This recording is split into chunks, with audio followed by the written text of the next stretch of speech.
There for about 26, 27 years. I've only been there for 15 of those, so I'm considered the new boy. And as everybody knows, Raymond, he's all over the TV, he's a national icon. I'm the guy in the back peeling the onions basically day to day, so that's what I do every day. But I've been led out today to do a few dishes for you. And first thing about the festival, is absolutely brilliant to see so many great suppliers, and again, year on year we're getting more and more great produce in Great Britain, which is fantastic. The quality of the ingredients as well. Today we're going to be using Spring Hill Farm beetroots. I'm going to be making a juice of these. We're going to be taking it and making it into a terrine and serving it with a horseradish sorbet, okay? And afterwards, round the back, I've got my little team of helpers there who are going to be serving some little portions of beetroot terrine with horseradish sorbet at the back there, so you get a taste of it as well. You won't just have to listen to me, you get to taste the thing as well, which is the important thing. Okay, so here we are.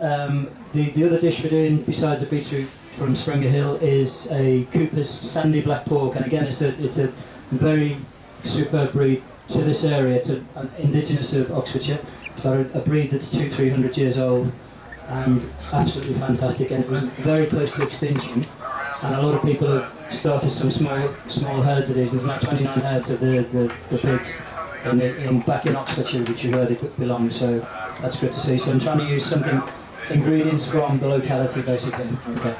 So to start off, we're going to make a beetroot terrine. The first thing I need to do is make a beetroot jelly. So what we've done, because I've got 35 chefs back at the ranch, we've taken these beetroots and we've squeezed the juice. Like you want to extract the beetroot juice from these, and you're going to end up with something looking like this. Okay. Okay, so this is the juiced beetroot. We've also taken it down by half, reduced that down by half, so you've got double the intensity of beetroot flavour, and we've got a port reduction in this pan as well, okay? So we've got port reduced by half, and there's our beetroot juice reduced by half as well. Okay, that goes in. Okay, to that as well, we're going to add some sherry vinegar and some balsamic vinegar in there, just to bring up the sweetness levels of it. Okay, so you've got some really nice, the beetroot flavour is really quite intense. A little bit of salt and pepper to bring those natural flavour. They go in. Okay. And then we're going to use, to set it, we're going to use agar. And the reason we're using agar is vegetarians can have that as well. It's a seaweed-based powder that we just whisk in basically, and it takes about 3 or 4 minutes to about 85 degrees that will then cook out, and then it'll set hard like a jelly, so you've got a beautiful intense beetroot and port jelly. A little bit of a whisk. Okay, so we're just going to whisk those in.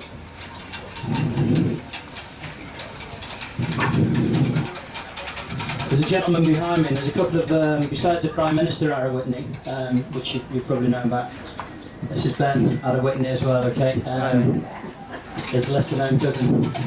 Okay, he's been at the Mama how long? 2.5 years. 2.5 years, absolutely brilliant. Done a few demos with me as well, so I drive him mad on these things. And we drive each other a little bit mad in work as well. There we go. So we've got our agar now. Ben's just going to give that a turn for us while we're explaining the next stage. So that's got to cook out now for about 3 or 4 minutes. The agar dissolves, releases its gelatinous properties, and then it will actually set into a terrine. Okay, we want to work that till it sets into a terrine. Okay. The next thing we need to think about is a sorbet of horseradish, and this is all manoir type stuff, but if you took the same beetroots that we're going to cook and did them with creme fraiche and horseradish, it'd be the same combination. You don't have to go to all of these lenses because it's where we are, and we've got 35 chefs and loads of time to play. You know. Okay, so to make our sorbet, we've got a little bit of sugar that we're going to put in that. Huge amounts of sugar. Okay. We do have to put water in as well. It's a bit of a shame, but there we go. Some good pinch of salt in there as well. Okay, we're just going to dissolve that, and also some glucose in there, and that helps the texture of our... It will come out, it will. Okay, this is the fun bit. Okay, pass that to the kids at the back, please, would you? Okay, so we're going to pop that in there as well. Okay, That's got to boil, and then we're going to add our dairy items to that as well, which is going to be basically creme fraiche, a little bit of yogurt, and some horseradish, which will balance out all of that sugar that you've just seen. Nice big spoon we need now. We'll get one there, okay. Where do you get glucose from, Gary? The glucose, where do you pick that up? Where do we pick the... Where do you get it? If you're shopping and you're looking to recreate this at home? All of your supermarkets have glucose now, yeah, it's quite widely available. And what the glucose does, it helps the texture of the sorbet, it makes it nice and smooth and clean, stops it crystallising as well, which is a good thing with your sorbet. Okay, so that's dissolving now. How long have we got? Is she boiled? Okay, that's got a few minutes left. So then we come to the beetroot. How do we do those? Because we've got time to play, and we do, our whole beetroot, yeah, we take these guys and we slice them, we put them into vacuum pack bags, like this, and then steam them in here. And the reason we do that, traditionally you would put that in a pot with 3 or 4 litres of water, you'd boil it for 3 or 4 hours, until the water went bright red, and then throw it all down the sink, all of that nutrient and flavour and goodness and everything that's going to do your body good. We've captured it right in this bag, nothing escapes. That's the idea of cooking it in a bag, for no other reason. I haven't added water, I haven't added anything at all, it's just natural pure beetroot that's been steamed. So we slice it across, put it in a bag, vacuum pack it and steam it till it's cooked. Okay, that's all we're going to do with our beetroot. And for obvious reasons, we've got double reduction of the beetroot juice and we've got the flavour going on, and then we're not losing any nutrient or flavour whatsoever into the beetroot. Okay. Once we've got those cooked, for our terrine, we need to square them up a little bit so we can actually set them into our terrine. Okay. Glenn's just running to find our terrine now where we left it. But the other great thing about the beetroot is there's loads of studies just been done at the moment, and the antioxidant properties of beetroot is absolutely brilliant. They're even thinking of adding extracts from this and putting it into our burgers to make it more healthy for us as well, because it stops the absorption of the bad fats going into your body as well. So they're actually working on this now. Also increases athletic performance. So ladies, please buy more beetroot for your boys. Really important stuff. Really, really important stuff. Okay, so our glucose is just dissolving now. I'm going to take that off the heat. Okay. And how are we looking now? About there? Okay, we're just going to bring this to the boil. Okay. So what I'm going to do, I'm going to take our juice and our port and our beetroot jelly, put it into a layer into the bottom of this mould. So you've got jelly, beetroot, all the way up, so it's got a lovely flavour to it, and then we're going to turn it out and set it. But we don't want to be boring you with those and spending hours doing those, so we've, as in the Blue Peter style, we've done one already for you. Ladle. Okay, so our agar is now dissolved, so we're going to put it into our terrine over some ice, and it's just going to begin to set. Whoops. Okay. Now once that first layer sets, what we're going to do is add a layer of beetroot, another layer of jelly, beetroot jelly, but that would take ages and that'd bore the hell out of you all, and you know, it's a lovely sunny day, you don't want to be stuck in there for so long. So what we did this morning, in true Blue Peter fashion, was this. Once it's actually set, the layers of the beetroot and the jelly. Now remember, you've reduced the beetroot down, you've got really great flavoured beetroots in there as well, so you end up with something like this, ready to slice, okay? And if you don't want to do that at home, you can step along to the Manmar, because we've got 35 chefs to do it for you. Okay. You probably won't be doing that at home, but cook more beetroot is the message, and also mix it with horseradish, a little bit of creme fraiche, and away you go. Okay, so there's our terrine. We're going to slice that shortly. I'm just going to finish this sorbet, or what goes into our sorbet. Clean whisker, don't you? Okay. So this syrup has cooled slightly.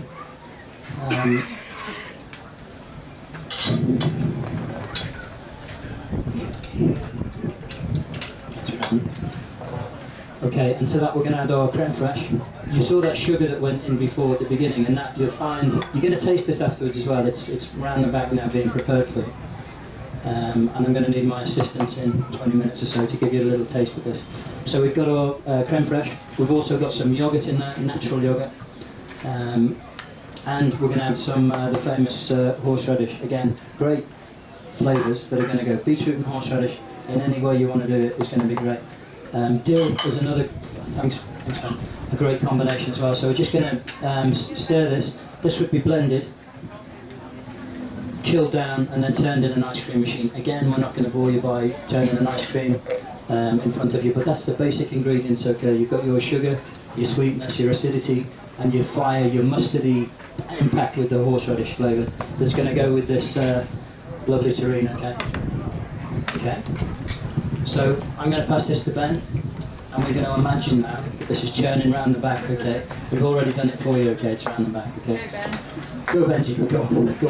Okay. Remember the Prime Minister and Ben from Whitney. Okay. Important stuff. Oxfordshire. Okay.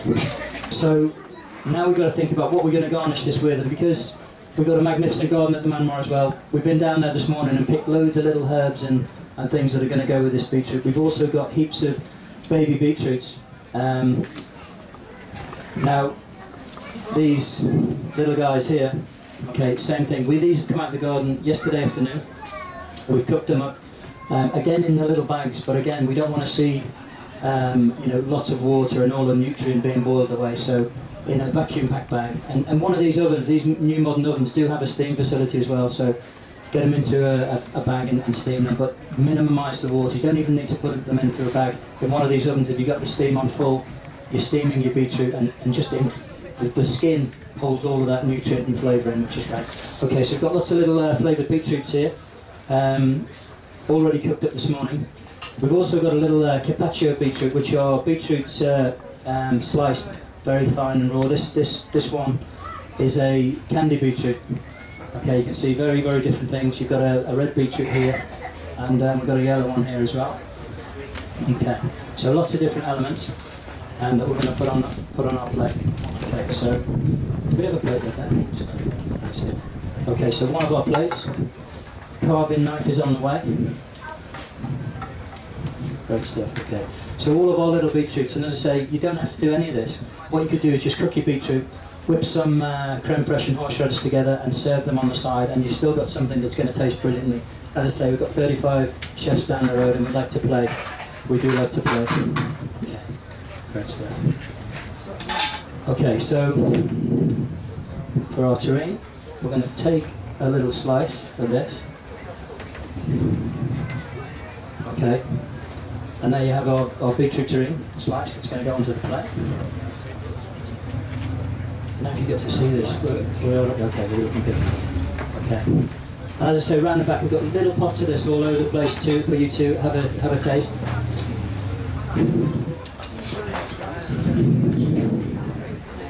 Okay, so we're going to just, from that now, we're going to take our baby beetroots. The beetroots have been dressed in a simple vinaigrette, really quite straightforward.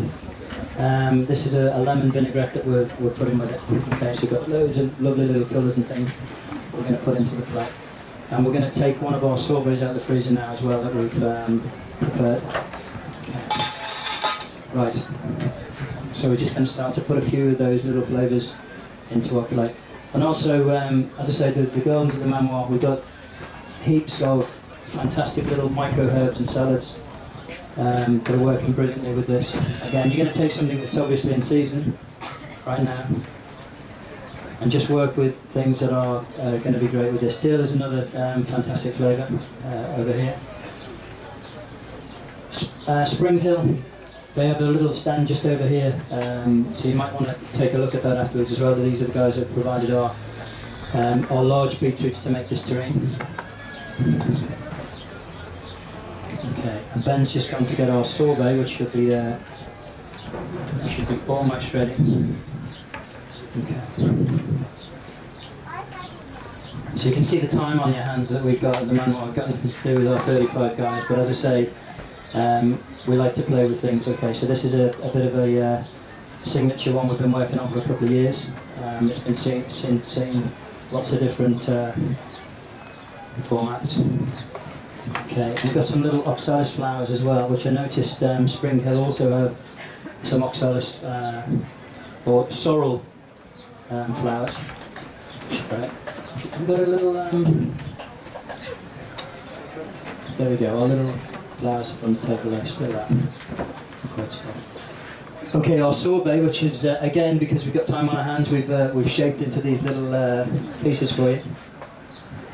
Okay, there's that. Fantastic. Little viola flower picked onto the plate as well. And we're going to need a little bit of horseradish here, Ben. So our sorbet goes on top of the terrine, which is going to moisten it. Hopefully we've got a bit of dill hiding somewhere here. Yeah, here we go. Great stuff. Okay, and the last thing we're going to put onto the plate is a little bit of horseradish cream. Okay, so we're just going to sprinkle a few of those on there with a little bit of chai flour. You saw some on the last demo. There was some garlic leaves, wild garlic leaves. These are the buds of the garlic leaves. The flowers are beautiful as well, but these are just an instant burst, but it's sweet and it's lovely. Once that flowers, they start to get a little bit woody, then they'll go into the seed, of course, but this, at this stage, is absolutely great. So you're just getting these little bursts of garlic onto the plate as well. You're just going to put some of the, this is a beetroot puree, so that jelly that we set, we've liquidized, and we're just going to put that onto the plate as well.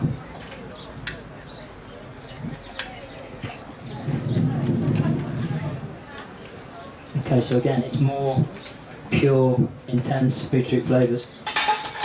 Did we find any dill there, Ben, for this?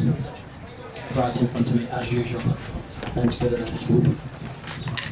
I'm a little bit blind. Okay, so then we're going to put a little bit of our dill on that. And is it vegetarian? Yes. Is it good for you? Yes. Is it refreshing? Yes. Is it summery? Yes. Is it tasty? You're going to taste it in a minute. And that's the main thing. Why I cook, why we cook, is to taste brilliant things. And it's something really quite simple. You don't have to go to these lengths. I'm sure nobody will in their own home go to these lengths, but those flavour combinations is why we started on the journey with this dish itself. A little bit of black pepper on there as well, just to contrast on the sugar. So, have you got a good shot of that? Yeah, great stuff. That's our first dish. It's Springer Hill beetroot terrine with horseradish sorbet, and hopefully we looking good around the back, yeah? Okay, so while I'm doing the next one, you're going to get a little taste of this guy happening there. So if anyone wants to come up and take a closer look at it, this is what it is. So it's beetroot terrine, horseradish sorbet, and beetroot, garden beetroots. That's our first dish. Hope you enjoy it. Thank you. Thank you.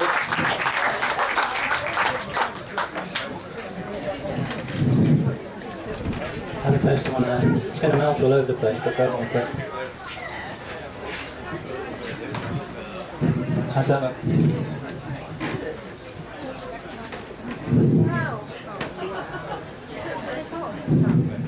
And it's quite of the season, summery, and it's going to do a bit gluten free as well. Quite true.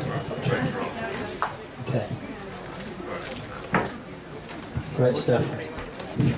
Yeah, there's a sorbet in there as well. Yeah. Okay, if that could be done on the side, we can hand these out. Now, nobody would like a taste of this with that, I'm sure. Let's do it on the side so we can take it to the next one.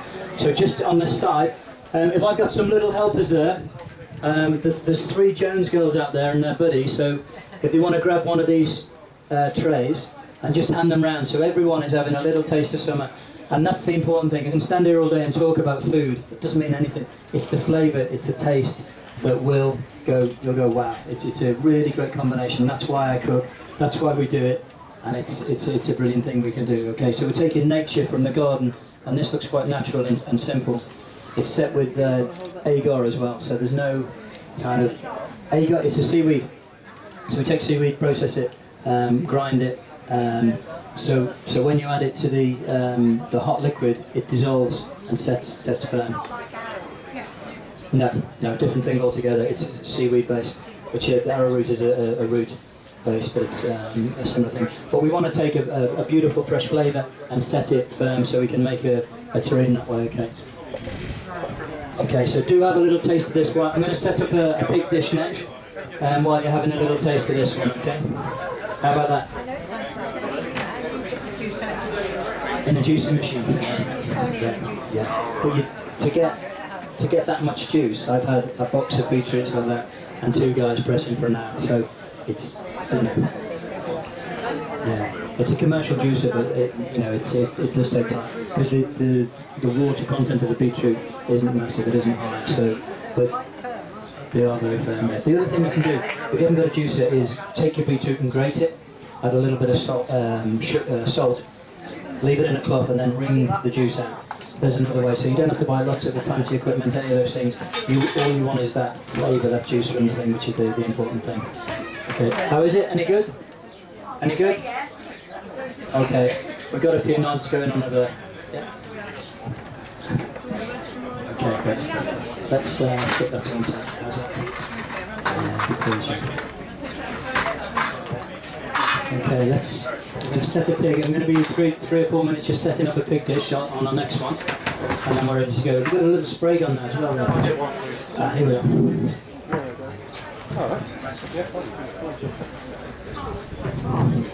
So you mustn't forget to visit Spring Hill over there. They're doing some fantastic things. Loads of great herbs there, and fantastic vegetables being grown locally as well, which is the main thing. It's Oxfordshire based.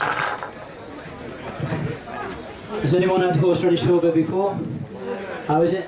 Yeah, fantastic. And we planned this weather, we booked this in advance, so when you tasted that, you would remember this moment, and that's the important thing. Okay, great stuff. But as I say, if you you don't, yeah, exactly. But in the morning, watch out because yes, please be careful.